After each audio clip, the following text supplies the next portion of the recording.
Shalom, God's Beloved. Berjumpa kembali dengan program Dunia Firman dengan saya, Pastor Kukuh. Kali ini saya akan sharing tentang NPD. NPD itu adalah Narcissistic Personality Disorder. Nah, apa NPD itu? Narcissistic Personality Disorder itu adalah gangguan kepribadian. Gangguan kepribadian misalnya merasa diri sangat penting, itu NPD. Itu grandiose. Haus pujian dan pengakuan, itu NPD. Kurang empati terhadap orang lain, itu NPD. Itu gangguan kepribadian. Orang-orang NPD itu mereka itu manipulatif, egois, mudah tersinggung. Ayo kita cek. Butuh dikagumi terus-menerus, haus akan kekaguman, senang kalau dikagumi oleh orang. Dan juga orang NPD itu relasinya rusak karena tidak peduli sama orang lain. Itu NPD, tidak suka bangun relation, menyendiri. NPD. Nah, kalau yang ringan NPD itu biasa. Kalau yang NPD klinis ini sudah parah ini. Nah, apa sih kata Bible, Alkitab tentang NPD? NPD memang tidak ada dalam Alkitab. Itu kan istilah di zaman Perjanjian Lama, Perjanjian Baru kan memang belum ada itu perkembangan ilmu psikologi. Jadi karakternya juga bisa jelas dibahas. Contoh ya, orang NPD. Saya baca di 2 Timotius 1 ayat 3 ayat yang pertama dan 2. Ketahuilah pada hari-hari terakhir akan datang masa-masa sukar. Ayat 2. Masa sukar, hari-hari terakhir firman Tuhan katakan apa? Manusia akan mencintai dirinya sendiri. Ini munculnya banyak NPD. Itu tanda akhir zaman. Firman Tuhan yang berkata. Banyak orang mencintai sendiri-sendiri. Misalnya, dia kepingin dipuji terus. Dia orang merasa penting sendiri di gereja, muncul terus. Itu sebetulnya tanda akhir zaman loh. Ini Bible yang ngomong. Itu NPD. Dia tidak suka relasi dengan banyak orang, tapi merasa hebat sendiri. Nah, ini NPD. Narcissistic Personality Disorder.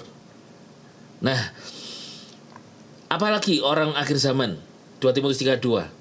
Tamak akan uang, pembual, sombong, penghujat, tidak patuh pada orang tua, tidak tahu bersyukur, membenci kekudusan, dan seterusnya. Itu orang salah satu ciri orang NPD. Jadi orang yang mencintai dirinya sendiri, merasa orang lain tidak penting, ini bahaya sekali.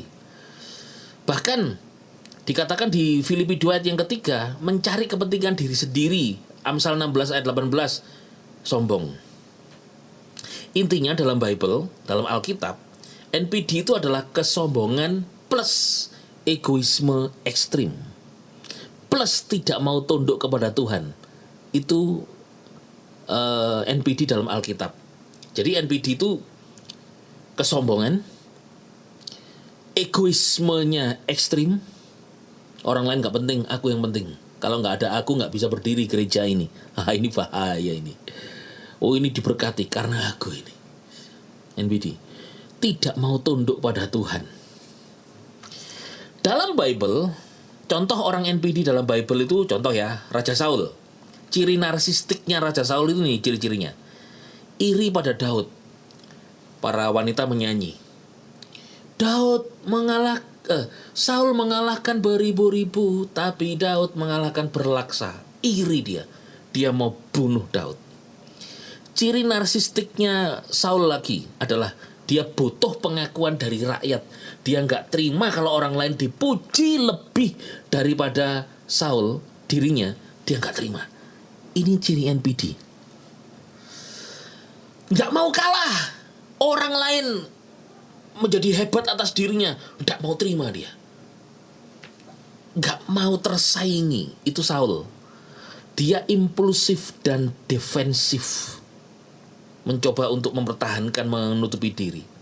Pola NPD itu gini, aku harus nomor satu. Nggak bisa orang lain lebih dari aku. Nah itu. Dan polanya NPD itu melihat orang lain itu ancaman. Wah, dia kok pinter ya. Nanti aku bisa kalah ini. Bukan persaingan yang sehat atau bersyukur, berbahagia, bersukacita dengan orang yang berbahagia, sukacita. Malah dia kayak iri atau ancaman. Siapa orang baru ini? Mau pola-pola di sini. Nah, bagaimana cara menghadapinya? Daud, cara menghadapi Saul yang NPD, Daud tidak balas, dia jaga hati dan tetap benar. Bahkan dia memberi jarak. Daud menjauh dari Saul. Jangan melawan ego, saudara. Tapi juga jangan tetap di lingkungan yang beracun, lingkungan toksis. Hindari. Itu Saul. Contoh yang kedua, Fir'aun. Fir'aun ciri narsistiknya adalah merasa dirinya ilah. Aku yang hebat. Gak ada yang sehebat aku. Itu Fir'aun. Dia keras hati, tidak mau kalah sama bangsa Israel, harus diperbudak. Dibujuk oleh Musa, bebaskan orang Ibrani. Tidak mau dia. Dan Fir'aun itu menolak kebenaran. Walaupun jelas benar, dia tolak. Kan ciri NPD kan menurut Bible tidak mau tunduk kepada Tuhan. Jadi polanya NPD itu dia tidak mau tunduk dan kehilangan empati. Bahkan saat rakyat menderita, itu Fir'aun sudah tahu menderita masih diperbudak. Bagaimana cara Musa menghadapi orang NPD seperti Fir'aun? Tetap Musa itu menyampaikan kebenaran. Yang kedua, Musa tidak kompromi dengan ketidakbenaran. Dia tetap lakukan firman Tuhan untuk membebaskan umatnya dari perbudakan. Dan menyerahkan hasilnya kepada Tuhan, bukan malah sombong. Jadi NPD ekstrim itu tidak bisa dilunakkan dengan logika. Tapi perlu batas dan perlu mengandalkan kekuatan Tuhan di dalam kehidupan kita. Di dalam Bible ada namanya Nebukadnezar. Nebukadnezar, ciri NPD-nya, ciri narsistiknya adalah dia berkata gini, hebat kan Babel? Kan aku yang bangun nih. Kalau di gereja, wah hebat kan gereja ini? Kan aku yang beliin kursi, kan aku yang ngecat, kan aku yang beliin. Wah, bagus kan pelayanan di gereja kita? Kan aku yang melatih mereka. Wah hati-hati nih, ini mulai kejebak di NPD nih. Merasa semua karena dirinya, itu orang NPD. Seperti Nebukadnezar, pola NPD itu grandiose, merasa sangat hebat. Self-glorification. Cara Tuhan menangani orang NPD seperti Nebukadnezar adalah dia direndahkan oleh Tuhan. Bahkan jadi seperti kayak binatang. Tapi dipulihkan setelah sadar. Kesombongan sering dihancurkan sebelum pemulihan. Ada lagi Diofretes dalam Bible. Suka menjadi orang terkemuka dalam 3 Yohanes 1 ayat 9. Menolak otoritas rasuli. Dia ngontrol gereja. Dia usir orang lain. Kalau pola ini ya, narsistik seperti ini di gereja yang paling jelas adalah dia suka narsis di gereja, di dalam pelayanan. Kekuasaan dipakai untuk diri sendiri, bukan melayani jemaat, tapi kemuliaan dia kumpulkan untuk diri sendiri, bukan dikumpulkan. Kemuliaan bukan dibelokkan kepada Tuhan. Ini ciri NPD. Jadi bagaimana caranya Rasul Yohanes menghadapi Diofretes yang NPD? Dia tegur secara terbuka dan tidak membiarkan perilaku itu terus-menerus.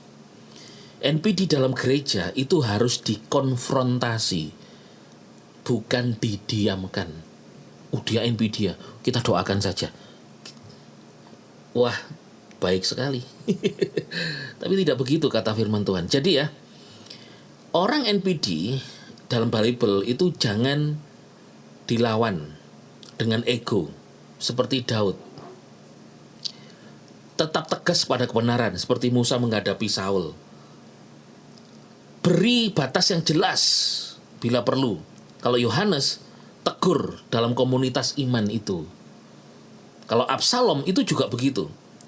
Jika merusak banyak orang, hentikan pengaruhnya. Itu contoh-contoh dalam Bible. Nah, sekarang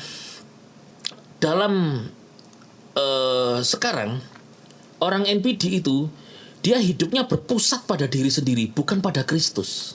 Itu NPD zaman anugerah sekarang. Pelayanannya itu hanya untuk cari pujian, cari posisi, dan cari kontrol, cari kuasa. Itu orang NPD di zaman sekarang. Contoh nyata dalam gereja ya, pelayan Tuhan. Pelayan Tuhan dia merasa marah kalau nggak dihargai. Ayo hati-hati para pelayan Tuhan. Ingin selalu tampil, tidak bisa dikoreksi. Kalau pemimpin merasa paling diurapi, apalagi merasa tidak mau kritik, malah manipulasi jemaat. Bagaimana cara mengatasinya? Tidak cukup konseling ini, tapi harus diisi dua. Yang rohani mesti bertobat, metanoia, sangkal diri, fokus kepada Kristus, bukan pada diri sendiri. Dan perlu diberi batasan-batasannya. Dilakukan konseling kalau bisa, dipanggil. Kenapa kamu merasa hebat di gereja ini? Bolehlah begitu, karena kita melayani kan. Asal dengan 2-3 saksi. Nah, apakah NPD bisa menular di dalam gereja? Ya, karena apa? Bisa menular loh di dalam gereja. Karena itu akan menjadi budaya. Kalau sudah budaya, nular. Ini bukan perkara biologis nularnya. Habitnya dan kebiasaannya. NPD bisa menjadi budaya organisasi. Jadi akhirnya jemaat takut kritik, ikut memuji-muji pemimpin, cari panggung. Ini disebut dengan komunal narsisme tapi dalam komunitas. Nah, NPD apa yang menular di dalam gereja? Yang menular itu adalah komunal narsisme. Contohnya adalah merasa terlihat rohani, ditunjuk sebagai gembala rayon atau wilayah. Wah, merasa rohani. Ini loh, aku orang yang diurapi. Hormati aku ini gembala. Walaupun cuma 10 orang yang aku gembalakan. No. Keep humble, merendah. Sehebat apapun engkau, itu Roh Kudus, bukan dirimu. Kalau hatinya terus mencari pujian, haus akan pujian, ini ciri NPD zaman sekarang. Ini bahaya loh, menular loh. Manipulatif, pura-pura rendah hati. Itu pun manipulatif. Merasa paling benar secara rohani. Itu yang bisa menular. Merasa benar secara rohani. Saya berkata kepada rekan-rekan, kalau engkau sudah tahu firman kebenaran ini, diamlah. Jangan mengkonter apapun pendapat orang tentang firman Tuhan. Jangan mengkritik yang khotbah, itu khotbah apa. Sudahlah.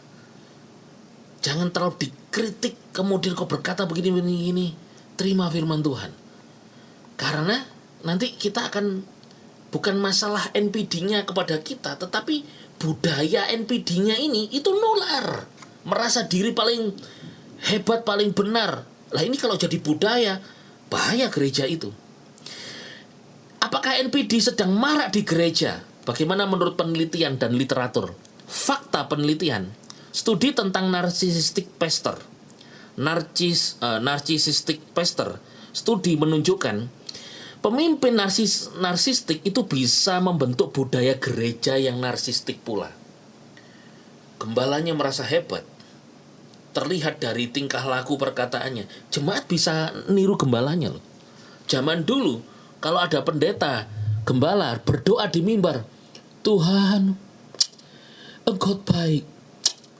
Jemaat itu bisa berdoa niru-niru, Tuhan, terima kasih. Itu bisa ditiru. Nah, apalagi zaman sekarang kalau NPD narsistik pastornya, bagaimana jemaat? Spiritnya bisa terasa. Bagaimana pendapat para ilmuwan? Narcissism berkembang dengan sistem yang memberi kekuasaan tanpa koreksi. Makanya jadilah orang yang open to correction. Mau dikoreksi, mau terima kritikan, humble. Itu menghindarkan kita dari dari NPD. Jangan terlalu mengagungkan sebuah figur. Jika engkau kagum akan seorang pastor, belokkan itu. Tuhan Yesus hebat ya memakai dia. Ingat, engkau boleh memakai prinsip ini. Dipuji tidak terbang, diburukkan, dijatuhkan tidak tumbang. Nah, itu tentang NPD. Nah, bagaimana ciri-ciri NPD dalam gereja? Menurut pandangan pengamatan secara studi dalam Premier Christianity,